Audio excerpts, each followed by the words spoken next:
எப்படி வந்தாயோ புன்னகை தந்தாயோ எப்படி வந்தாயோ என்னையும் கொண்டாயோ.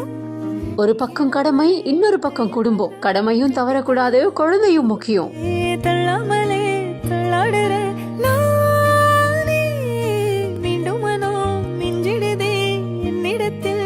எனக்கு குழந்தை ஒரு கண்ணுனா மக்கள் பணி மற்றொரு கண்ணு அப்படின்னுட்டு பல்லவி அவர்கள் செஞ்ச செயல் பலரையுமே நெகிழ்ச்சியில ஆழ்த்திருக்கு. தாவேகாவோட சட்டமன்ற உறுப்பினரான பல்லவி அவர்கள் ரீசெண்டா எம்எல்ஏ பதவியை ஏத்துக்கிட்டு இருந்தாங்க. அப்போ அவங்க நிறை மாத கர்ப்பிணியா இருக்கும் போது தனக்கு இந்த பதவி கிடைச்சது உண்மையிலேயே ரொம்ப சந்தோஷம் அப்படிங்கிற மாதிரி சொல்லியிருந்தாங்க. அதே மாதிரி குழந்தை பிறந்து கொஞ்ச நாள் தான் ஆயிருக்கு.